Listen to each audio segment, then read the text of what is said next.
This has to be one of the coolest looking bottles you have ever seen.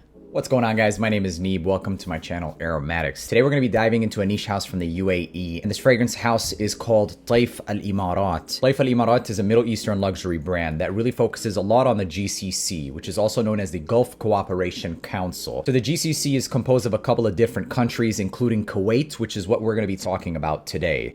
This bottle is just gorgeous. Let's take a look at the presentation. The presentation is phenomenal. Luxury from head to toe. This stuff is beautiful stuff. The coffret that does come with this box is also wood grain finish. As you can see, it's a nice polished wood grain. I unfortunately got rid of the box for Kuwait, but I managed to keep most of the other ones just for space reasons. So as you can see, this is phenomenal. There are some resemblances to the Bodicea, but this cap just absolutely takes the freaking trophy. So there are some CZ stones in the cap as well. There's a skull-looking design on one side with the country on the other. I purchased this fragrance from Kuwait Al Emarat, and I'm going to go ahead and place them in the description. Good news is we've secured a discount. You can get 10% off your purchase from Kuwait Al Emarat. They do free shipping with code Aromatics. So if you use my code Aromatics, you can get this for sub 200 bucks. Yes, I think that is absolutely insane. This, just as a conversation starter, just as an ornament, just as whatever you want to do with it, just a decoration in the box alone is phenomenal. Not to mention the juice that's in here. So it's important for me to note that this is a all natural type of fragrance house. So no alcohol usage across the boards. Rather, they use sugarcane extracts and things of that nature. So no alcohol in all these fragrances, and you can absolutely tell that they are 100% natural. So you know those alcohol openings or alcohol blasts? There's absolutely none of that stuff. This smells like some of the most natural, most refined types of fragrances you can get your hands on. Now, there are some misconceptions in terms of performance and things of that nature when we're talking about fragrances without alcohol. Granted, alcohol does help a little bit with the projection, but as far as the longevity and the scent trail that you're going to be leaving, it is not an issue with most of, if not every single one of the fragrances that I have from the GCC collection and the T collection. So they do offer a couple of variety of fragrances. They have the V collection, they have the T collection, and they have the GCC collection. The one that we're talking about today is the GCC, and the T collections looks pretty similar except without the cap and this chrome base finish. So pretty nice looking bottles as well, and they have some beautiful scents. They do offer some discovery sets or samples you can find on Kuwait Al Emarat as well, which I highly recommend you check out. First things first, let's take a look at the notes for this fragrance, and as you can see, we have some rosemary, some cardamom. There is some sea pearl, and that's a very unique type of note to write down, but you're gonna get basically a marine accord. And then you can see we have saffron, jasmine, tonka bean, and then the oud, amber, sandalwood, and vanilla in the base. So the wearing for this fragrance took me on a little bit of a trip. First thing I want to say about this fragrance is that it's extremely aromatic, and there is a heavy marine influence in this fragrance. So a little bit of sea salt, some aromatics like the rosemary, saffron.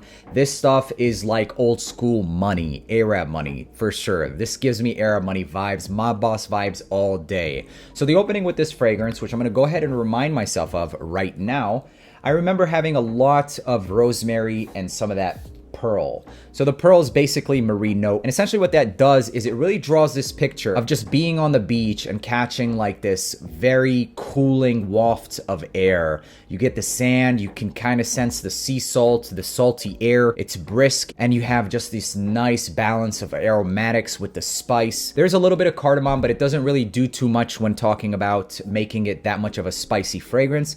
More so in that opening, it really smells like you're just on the coast and you could just pick up the wafts of the beautiful, sandy, salty air. So the aromatic opening of the rosemary does give it like a cooling effect. It is complemented nicely with those sea salt accords. And the saffron shortly starts to take over as the rosemary starts to dry down. So the rosemary and saffron really do have this nice type of relationship in this fragrance where it opens up a little bit herbal. It does carry on that herbaceous quality into the saffron note, and it just gets a little bit sharper. The saffron in this fragrance is pretty pungent. So you get something a little bit sharp. It's very prominent and very aromatic. So the aromatic facets never do disappear in this fragrance. Maybe later on in the dry down, but it's always there. And the other accords that are still there are all the marine type notes. So you'll always get this marine vibe with this fragrance. It'll remain spicy until the dry down. The dry down does kind of leave some of those spices in the mid. and it gets a lot more ambery, more resins, more cream. So although this has woods and aromatics and things of that nature, I almost wanted to say that I get this barbershop vibe just because it kind of reminds me of old school fragrances. So yes, this is not going to be for the masses. This is absolutely a niche DNA, and this is going to be for the gentleman that has a very prominent masculinity. So if you're that type of guy where you're just super masculine, super macho, or like you're all about your money, you're all about the business, this is going to be amazing.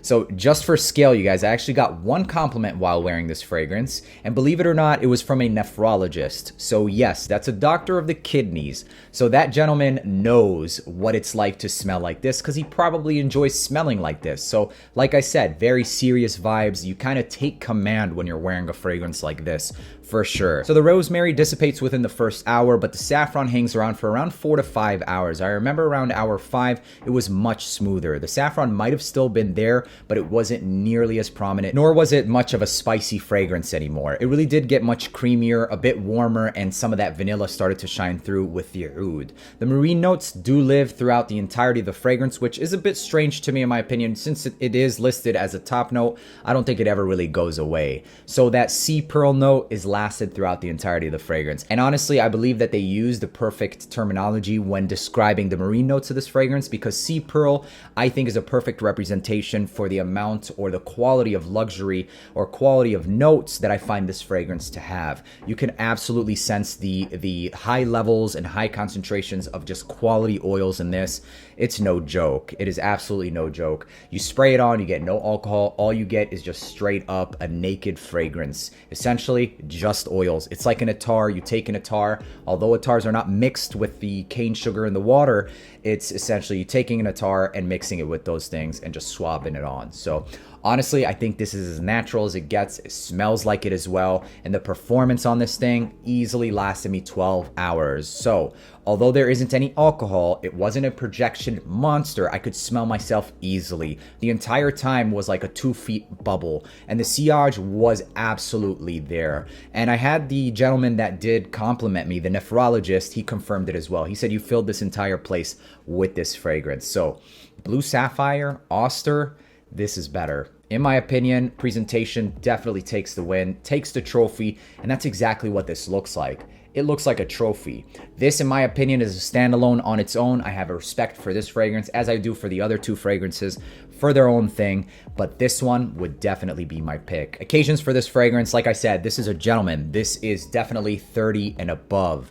This is serious, this is money, this is business, this is masculinity in a bottle. Kuwait might not be the easiest one from the GCC collection. You have been warned, so make sure to sample, but Kuwait is one that I find extremely complex and just, I think, in my opinion, very unique. You know, you got some cojones and masculinity sounds good to you and you enjoy those other fragrances that I mentioned, then you might actually enjoy this one as well. That's all I have to say about this gorgeous looking bottle, and that is all I'm going to tell you, gorgeous looking people. So if you enjoyed watching this video and you want to watch videos like this and more, scroll down, hit that subscribe button, check out the description for all those coupon codes and links, and until the next one, peace.